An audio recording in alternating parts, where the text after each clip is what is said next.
Fundación Escuela Libertad presenta Mujeres a Carta Cabal, un espacio para mostrar la fuerza, el poder de la mujer. Conduce Olga Viviana Guerrero.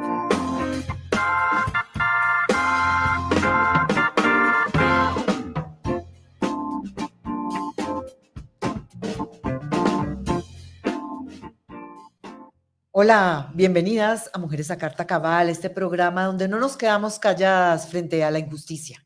Aquí mujeres valientes levantamos la voz para quienes no pueden hacerlo.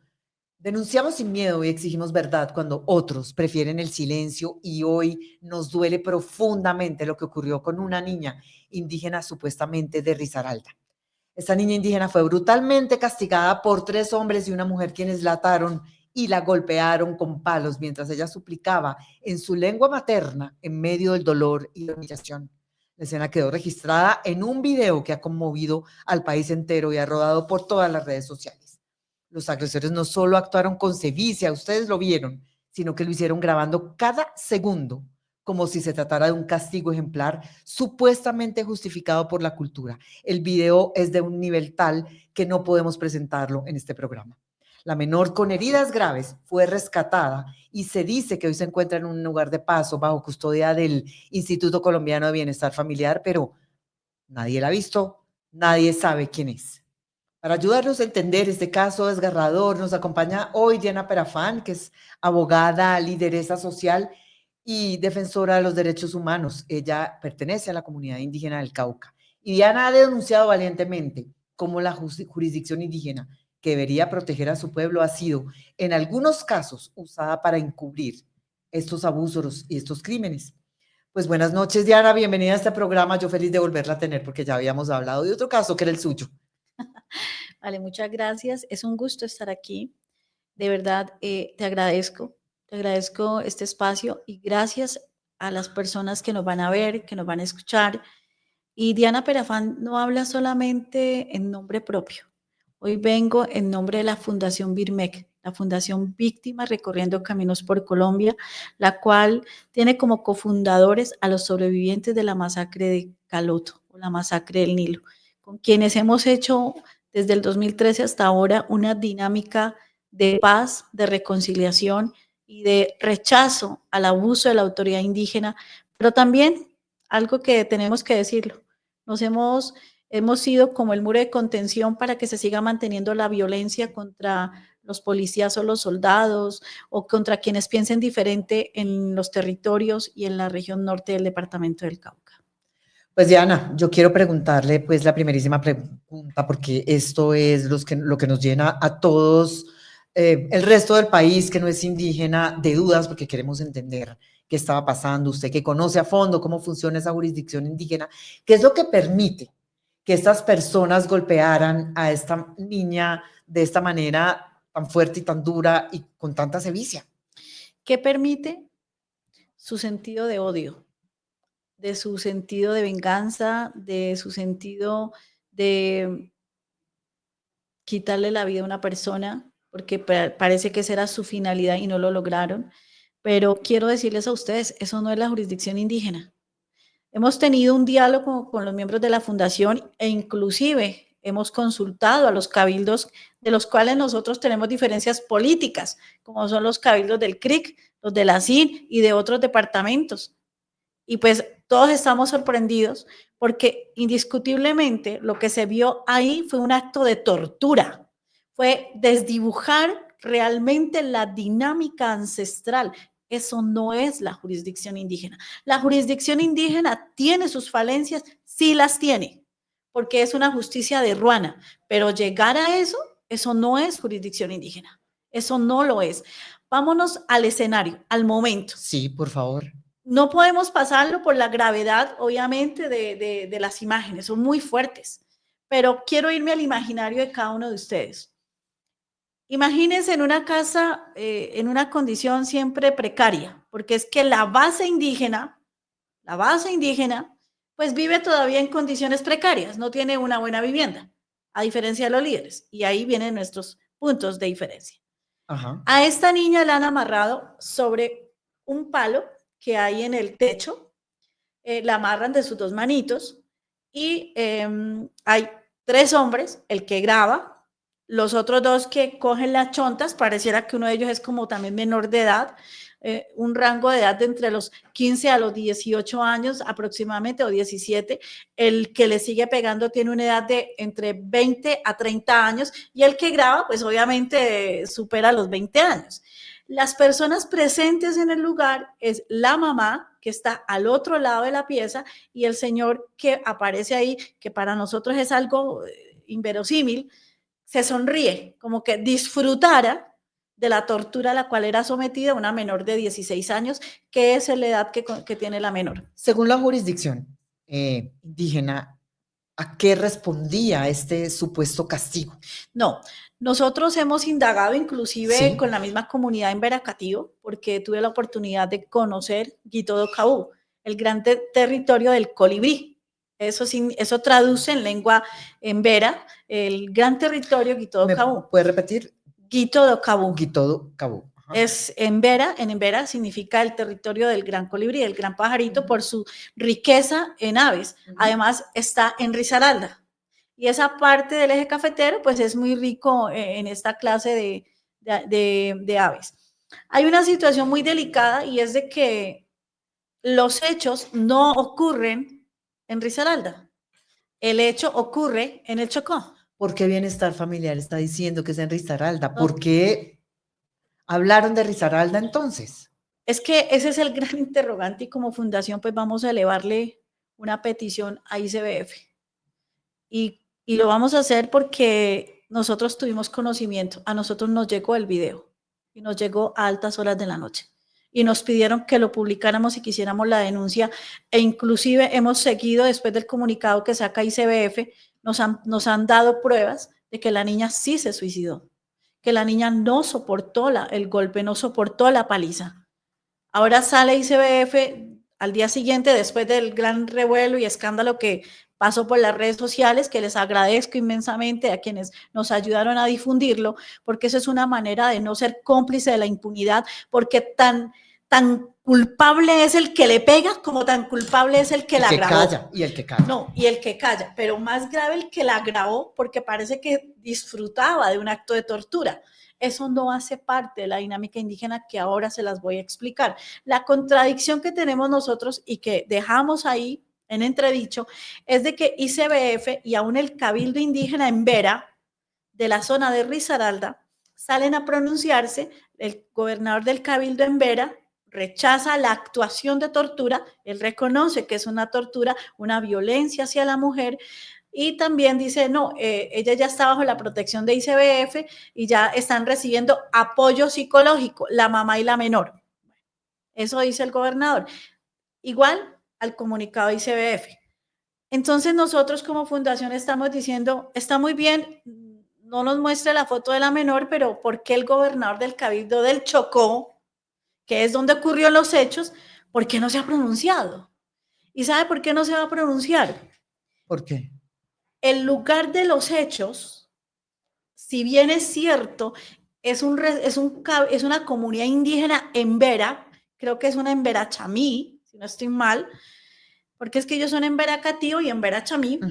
Este resguardo no está registrado ante el Ministerio del Interior. Entonces, si no está registrado ante el Ministerio del Interior, como están nuestros cabildos cristianos y evangélicos, pues no existen.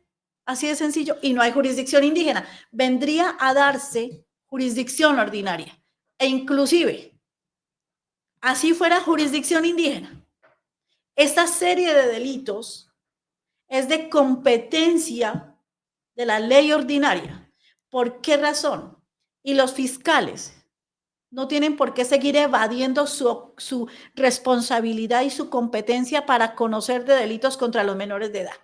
¿Dónde están los responsables en este momento de esta paliza? La mamá, el papá, las personas que estaban ahí, el que grabó, ¿dónde están? Miren, aquí hay tanta desinformación que en su momento pues esperamos que salga el gobernador del Cabildo donde sucedieron los hechos. Guito do Cabú me decía que no es un cabildo tampoco. O sea, Guito do Cabú es el territorio. Ok. ¿Sí? O sea, es que es una estructura. Guito do Cabú es el territorio y se llama Guito do Cabú porque ahí se supone que deben convivir los en Veracatío y los en Verachamí, pero ellos no la van. tienen sus diferencias, normal en cada uno de los ciudadanos. Entonces, el territorio es el gran territorio Guitodo-Caú. Y este lugar donde suceden es una vereda, es una parte pequeña de ese gran territorio Guitodo-Caú. Y ellos no están registrados como cabildo, es la información que nos llega a nosotros, y pertenecen a la OREVA, Organización Regional Indígena de las Comunidades de los Embera, de los Winona, o sea, de esa región. Ahora, lo que decimos nosotros es, ¿dónde está la menor? ¿Por qué no ha salido la mamá a desmentirnos? ¿Por qué no sale la mamá a decir, sí, pasó esto? Supuestamente ahora dice que el papá no sabía. Sí. Eso y dice, que no estaba ahí. No, que él no estaba y que no sabía. Entonces, ¿quién era el señor que estaba ahí? Ahora, vámonos a un hecho, y esto nos debe inducir a una reflexión. Si no estaba el papá, ¿quién eran esos señores? ¿Y con qué autoridad, omitiendo la gran asamblea que rige las comunidades indígenas, con qué autoridad le pegaban a esa niña?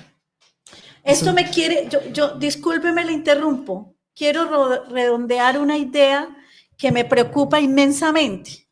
Y esto nos conlleva a decir, el castigo de esa niña obedecía quizás a que se negó a venir a Bogotá, a Cali o a las otras ciudades a llenar los cinturones de miseria o a ser un elemento de uso de los proxenetas.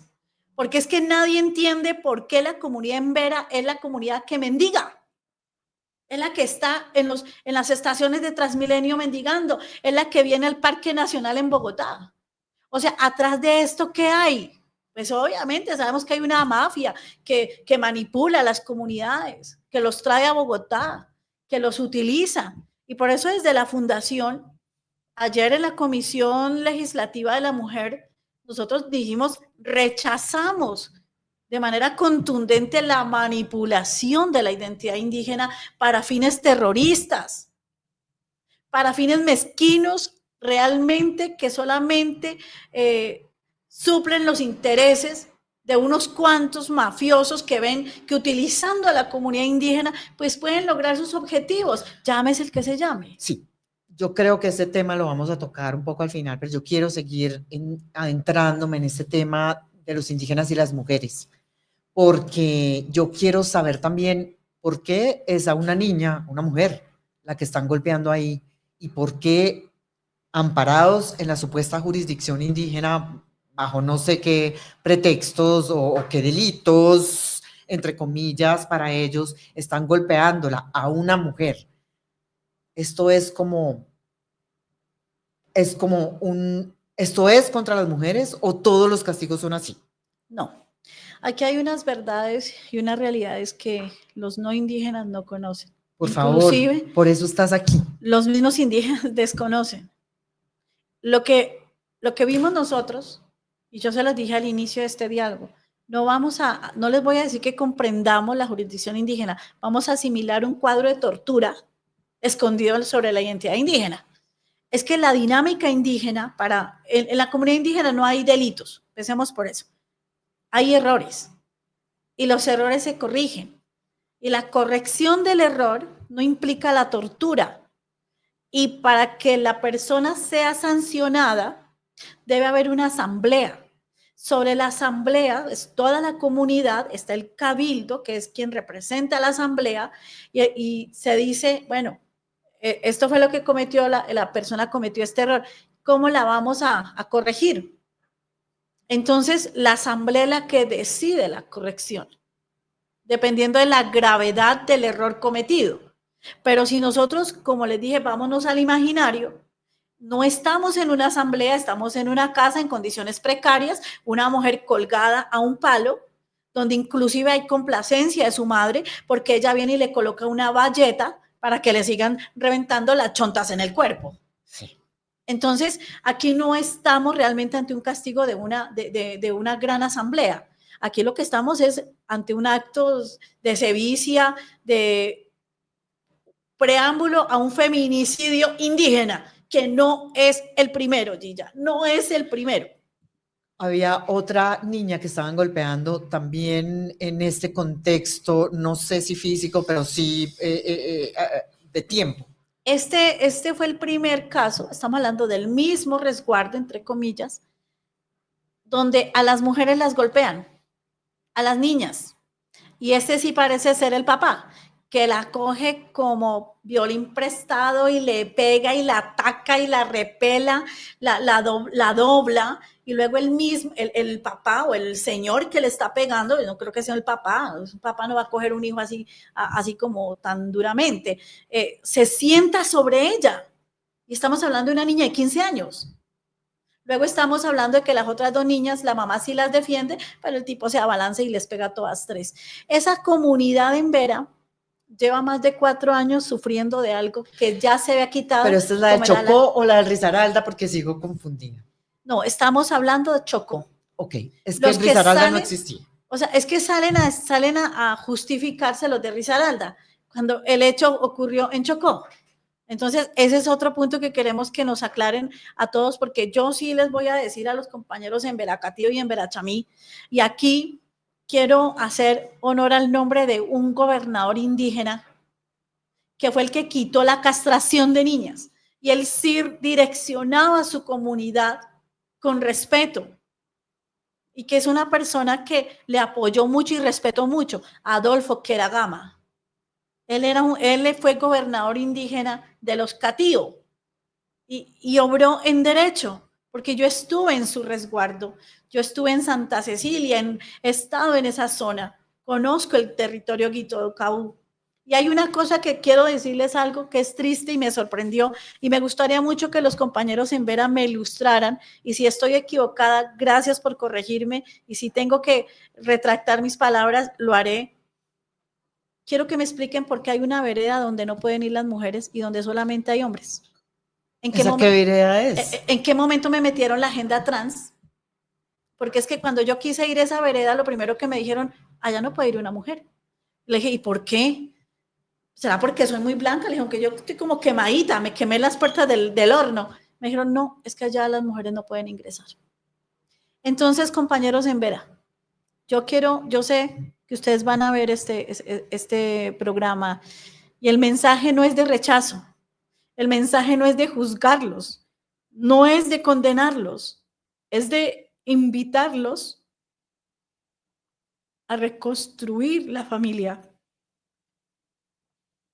Es que no es correcto el maltrato a las niñas y a los niños. No es correcto que los traigan a las grandes ciudades a que mueran de frío. Pero no es solamente en niñas. ¿Por qué golpean ustedes a una mujer de 80 años? Que fue el otro video de denuncia. ¿Por qué? ¿Qué va a hacer una abuelita de 80 años en una condición tan ancestral? Porque todavía utiliza sus pectorales, ni siquiera usa vestido, tiene su bayeta y sus pectorales y no les dolió colgarla. Y el gobernador, que me imagino que debe ser el gobernador, contaba. No, todavía le falta. ¿Hasta dónde hemos llegado? Yo los invito, compañeros en Vera, y esto no es un rechazo de la comunidad mestiza hacia ustedes. Aquí no hay odios. Aquí es una gran preocupación porque ustedes están en un proceso de autoexterminio. Y eso afecta a las otras comunidades indígenas, tanto a las que están en la costa pacífica, a los que estamos en la zona andina, ¿qué pensar de los amazónicos? Esa mala interpretación de la jurisdicción indígena Diana, propicia odios, porque yo te voy a decir algo, y esto es un hecho real. Ustedes saben, compañeros indígenas, en Veras, Nazas, Paeses,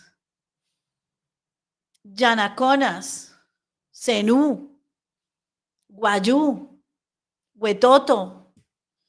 Ustedes saben, compañeros, que después del cabildo, quien ejerce el control territorial son los grupos armados ilegales que han dominado sus territorios. ¿Y sabes qué nos preocupa a nosotros como fundación?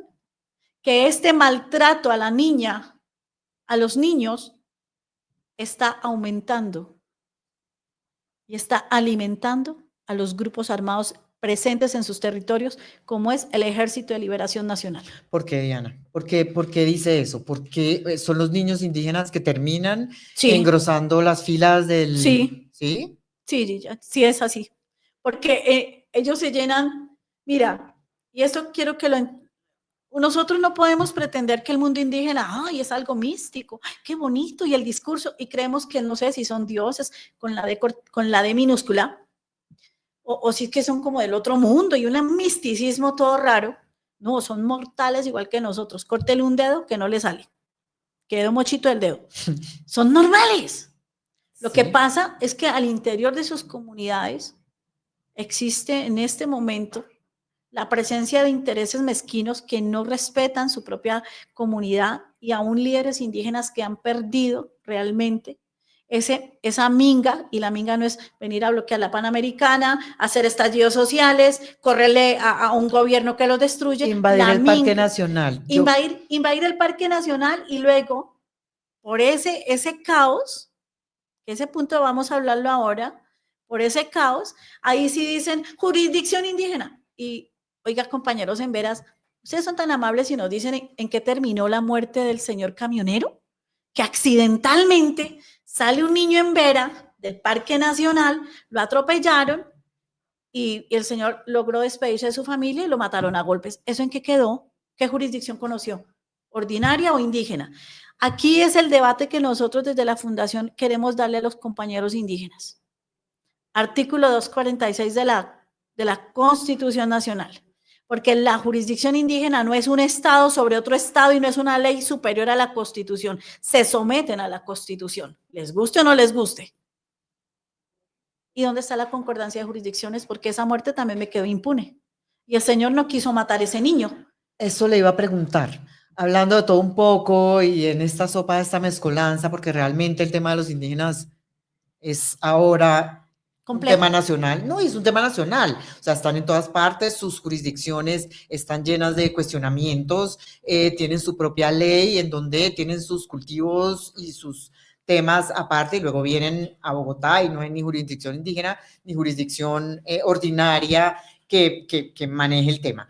El asunto es que si estamos viendo este tipo de delitos, porque es un delito golpear a un menor de edad y una mujer y no sé qué, y no actúa la jurisdicción indígena, que puede hacer la jurisdicción ordinaria si es allá.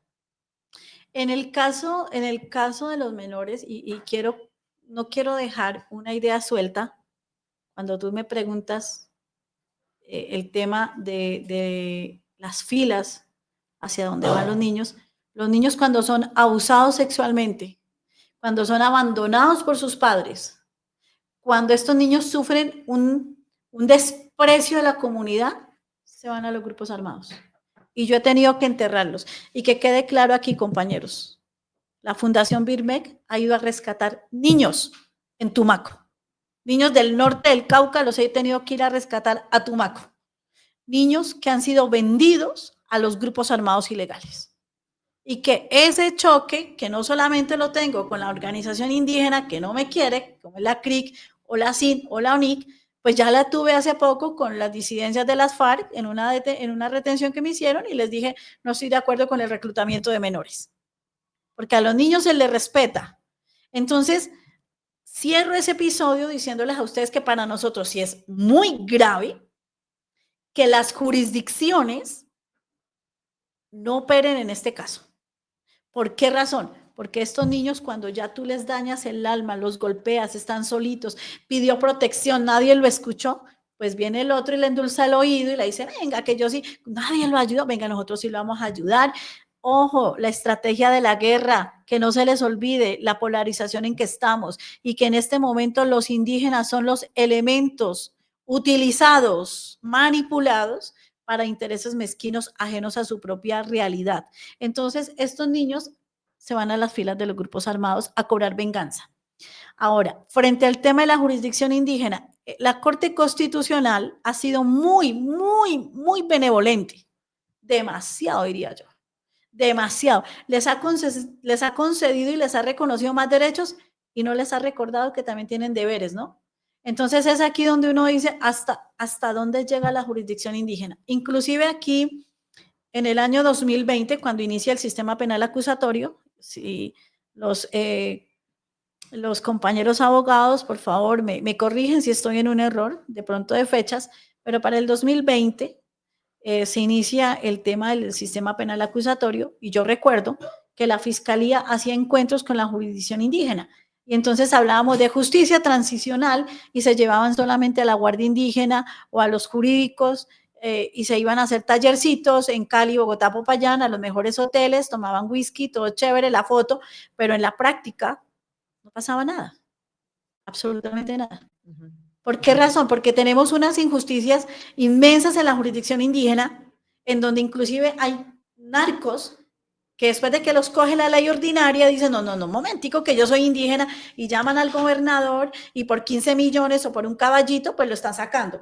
Cultivos con fines ilícitos. Exacto, quiero saber cómo es el tema de los cultivos ilícitos en los resguardos indígenas, porque son millones y millones de hectáreas, y cuáles son los contratos que tienen con el gobierno. Aquí tenemos que remitirnos al 16 de diciembre del año 1991, masacre de Caloto, gobierno de César Gaviria.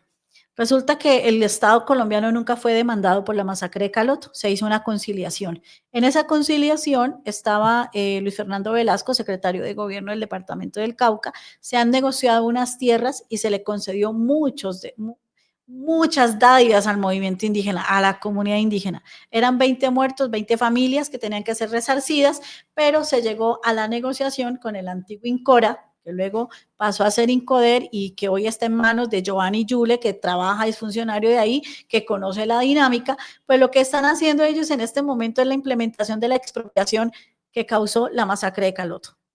¿Por qué razón?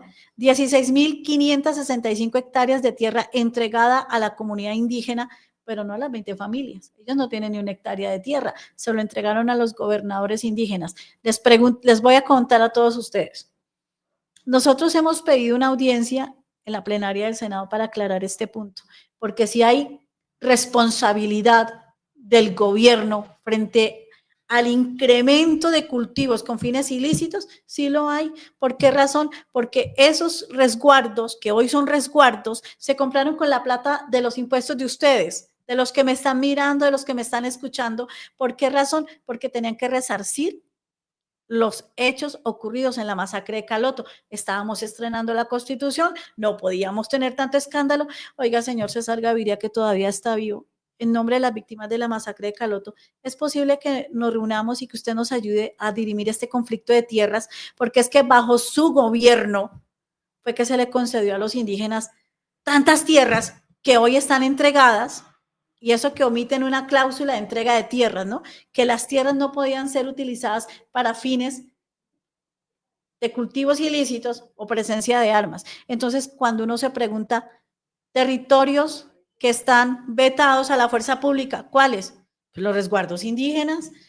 ¿Dónde están los cultivos con fines ilícitos? En los resguardos indígenas. Y en la mesa permanente, mesa MPC, que se origina un componente del origen de la mesa permanente, la masacre de Caloto, pues los indios de Caloto, el que puso el muerto, Ernei Noscue, representante legal de la fundación, que perdió a su mamá, Alexander Mestizo, Rosalvina Tombé, Félix Dicue, Agustina Petetumbo, Neptalí y muchos más, son 20 familias, 150 víctimas directas, no han sido reparadas ni administrativamente, ni en tierras, ni en proyectos productivos, y las tierras están a nombre de los grandes terratenientes, o sea, los grandes líderes indígenas, y hay una gran terrateniente que se llama Saray Bitonat Chahuento. Entonces, dime si no hay complicidad de Esos todos. son los que llegan en las camionetas blindadas mientras los otros se quedan en sus resguardos pasándola mal. Miren, voy a decir una frase, es sarcástica, pero es que matar indio es ventajoso para algunos líderes, porque cuando matan a indio, cuando hacen cualquier acto en contra de un comunero indígena, la familia no se ve beneficiada, ni con un mercado en la vida real. Pero el líder indígena sí, tiene camioneta, blindada si quiere, escoge sus escoltas, le pagan viáticos, le dan proyectos, le dan tierra, indemnizan al que ni siquiera conoció al muerto. En medio de toda esta polarización, Diana, como para ir cerrando nuestra conversación de la que siempre queremos saber un poco más. Lástima el tiempo, de verdad, pero yo sí quiero preguntarle usted, porque los indígenas entonces se supone que defienden la agenda progresista, el gobierno de Petro. ¿Usted de qué lado está y usted por qué viene a denunciar esto? Bueno, Yo primero, sí quiero saber cómo es la composición de todo esto para que nos cuente de verdad en qué estamos.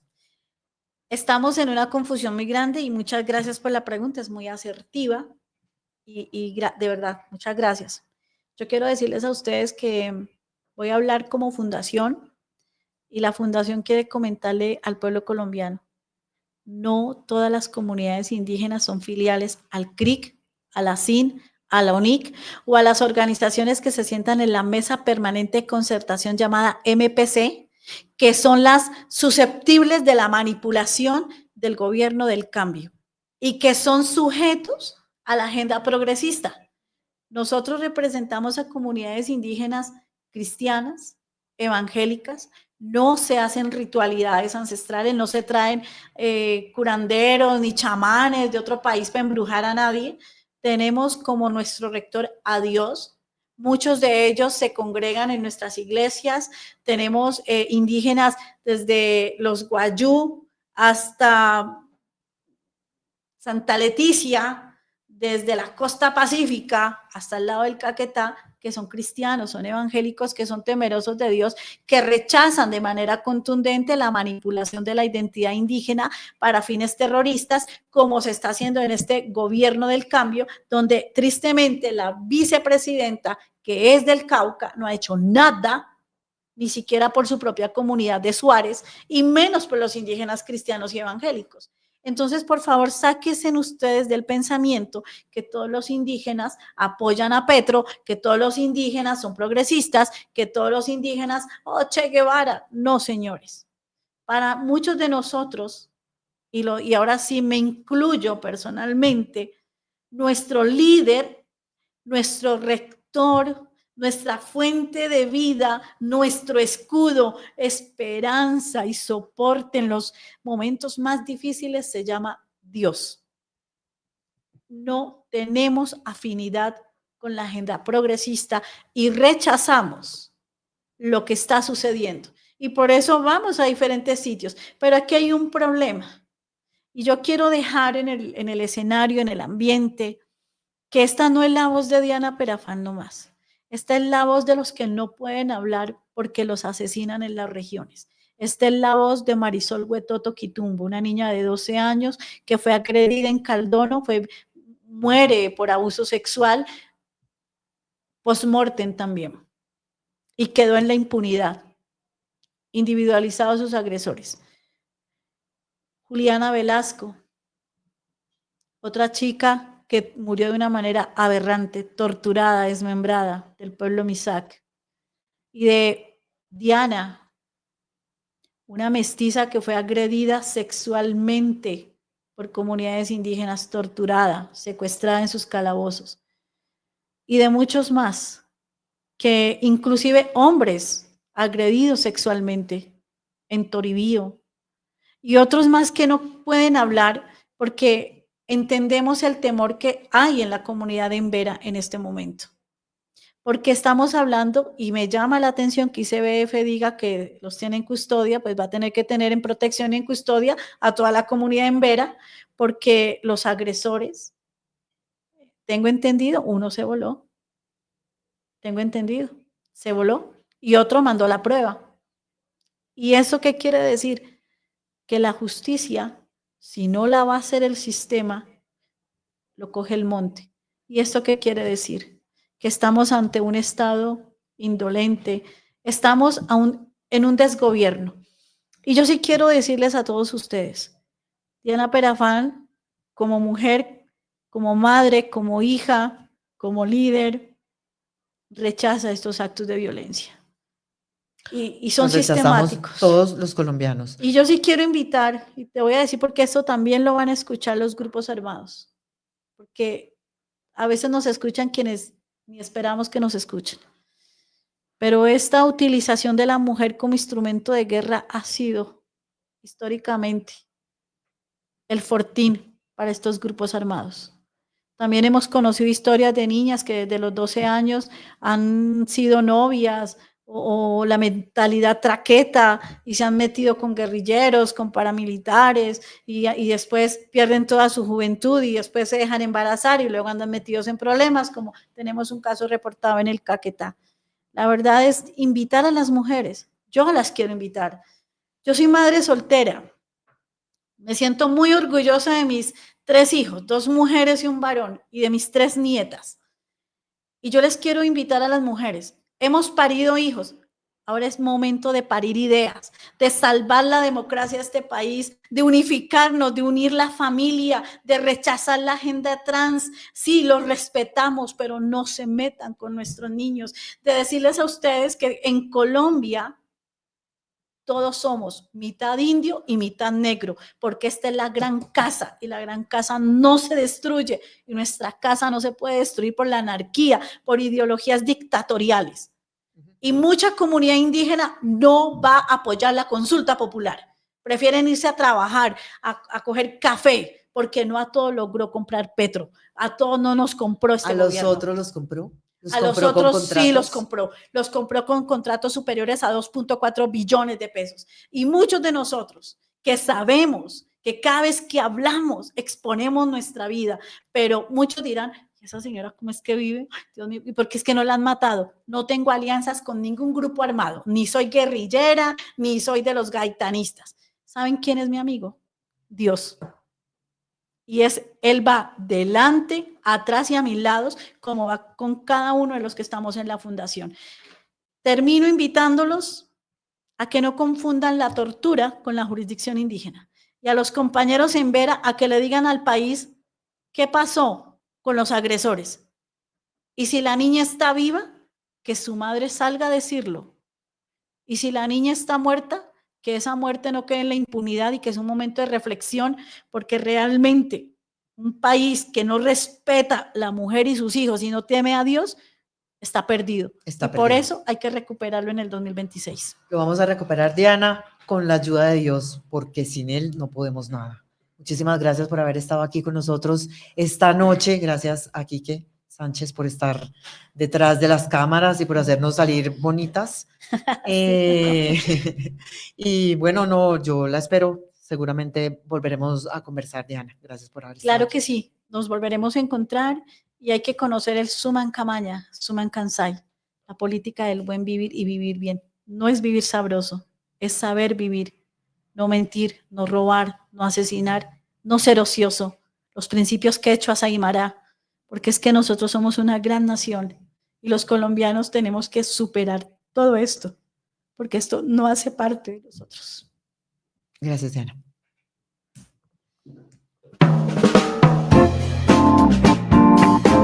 Y así llegamos al final de otro episodio emocionante de Mujeres a Carta Cabal. El poder de las mujeres cabal, valientes y visionarias.